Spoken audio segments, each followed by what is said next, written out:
அனைவருக்கும் வணக்கம். நான் உங்கள் ஜெபின் சிங், மாலத்தீவு நாட்டிலேருந்து பேசுகிறேன்.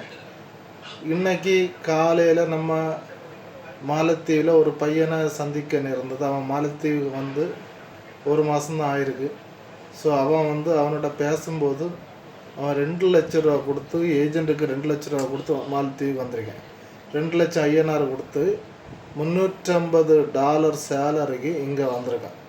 ஒரு மாதம் வேலை செய்த பிறகு அவனோட கையில் எந்த பைசாவும் பேலன்ஸ் இல்லை. நம்ம ஊர் காசுக்கு ஜஸ்ட்டு 13,000 ப்ளஸ் ஒரு $1,350 $14,350 ரூபா தான் அவனுக்கு ஒரு மாதம் வீட்டுக்கு அனுப்ப முடிஞ்சிருக்கு. அதனால் தயவுசெய்து யாருமே மாலத்தீவு நாட்டுக்கு ஏஜெண்ட் வழியாக பைசா கொடுத்து வராதுங்க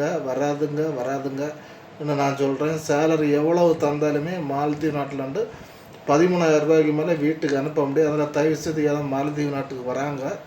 சரி, இப்போ இந்த பையனுக்கு கதைக்கு வரும். அந்த பையன் என்ன சொல்கிறான்னா, அண்ணா எனக்கு $350 சேலரின்னு கூட்டிகிட்டு வந்தாங்க.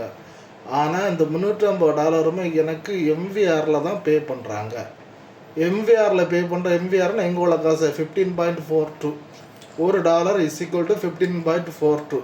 அப்படி பார்க்கும்போது அவனுக்கு 5,400 ரூபா தான் அவனுக்கு கையில் கொடுக்குறாங்க. Plus food and accommodation. சரியா? ஃபுட்டுக்கு ப்ளஸ்ஸாக ஒரு 1,500 ரூபா கொடுக்குறாங்க. இந்த ஃபுட்டுக்கு 1,500 ரூபா கொடுக்குறதுல 1,500 ரூபா ஃபுட்டு நிற்குமா? நிற்காது. நம்ம ஒரு கடையில் பட்டு வச்சு சாப்பிட்டாலும் ஒரு மாதம் குறைஞ்சபட்சம் 1,500 ரூபாய்க்கு அவங்க அந்த பேசிக் மீல்ஸ் தான் கிடைக்கும். ப்ளஸ் நம்ம ஏதாவது ஒரு ஆசைப்பட்டு ஒரு பொரிச்ச மீனோ ஒரு பீஃபோ ஒரு ஆம்லேட்டை வாங்கி சாப்பிடுவோம்னா கண்டிப்பாக எக்ஸ்ட்ரா ஒரு 500 ரூபா ஆகிரும். நல்லா பிரச்சனைக்கு எக்ஸ்ட்ரா 500 ரூபா ஆகிரும். அடுத்து குறைஞ்சபட்சம் இங்கே 2 நெட்வொர்க்கு தான் உண்டு, திராகு ஓரிடும்.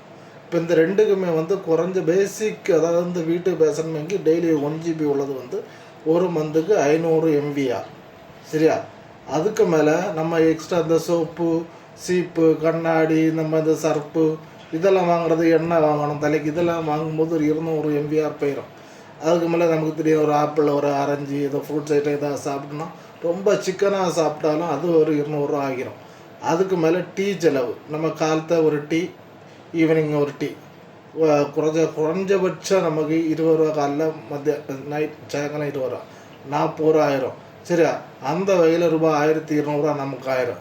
டோட்டல் 2,600 ரூபா ஒரு மாதம் நமக்கு எக்ஸ்பென்ஸு கன்ஃபார்ம். இது பேசிக் எக்ஸ்பென்ஸ் 2,600 ரூபா நமக்கு ஆகிரும்.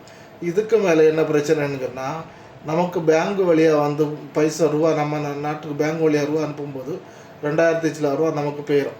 அதுக்கு மேலே ஒரு 200-300 ரூபா தான் பேலன்ஸ் இருக்குது. அந்த 200-300 ரூபாயை நம்ம வெளியே அனுப்பும்போது 4.50 ஒரு அதை வச்சு தான் கிடைக்கும். அதுக்கு ஒரு 1,350 ரூபா, ஆக மொத்தம் 14,350 ரூபா தான் அந்த பையன் வீட்டுக்கு அனுப்பியிருக்கேன். அதனால் மாலத்தீவு நாட்டில் எல்லாமே எக்ஸ்பென்ஸு. அது மேலே ஏஜெண்ட்டுக்கு பைசா கொடுக்காம நீங்கள் வந்தீங்கன்னா ஓகே.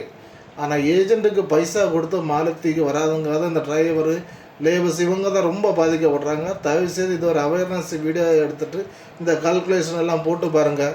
நீங்கள் 14,000 வச்சு நீங்கள் வீட்டுக்கு அனுப்புனீங்கன்னா என்னைக்கு அந்த 2 லட்ச ரூபா ஏஜெண்ட்டுக்கு கொடுத்த ஒரு வருஷம் நீங்கள் வேலை செய்தால் கூட எவ்வளோ தான் ஆகுது? 1,80,000 1,60,000 தான் ஆகுது. அதனால் நீங்கள் 1.5 வருஷம் 2 வருஷம் ஏஜெண்ட்டுக்கு கொடுத்த பைசாக்காகவே நீங்கள் வேலை செய்யணும். தயவுசெய்து யாருமே மாலத்தீவு நாட்டுக்கு காசு கொடுத்து வராதுங்க. ஏஜெண்ட் காசுக்கு என்ன பொறுத்தவரை நான் மாலத்தீவில் 10 வருஷமாக இருக்கிறேன். மாலத்தீவு நாட்டுக்கு பைசா கொடுத்து யாருமே எந்த வேலைக்குமே வராதுங்க. தயவுசெய்து நான் சொல்கிறது வீடியோ ஒரு அவேர்னஸ் வீடியோ எடுங்க. மாலத்தீவு நாட்டுக்கு யாருமே வராதுங்க.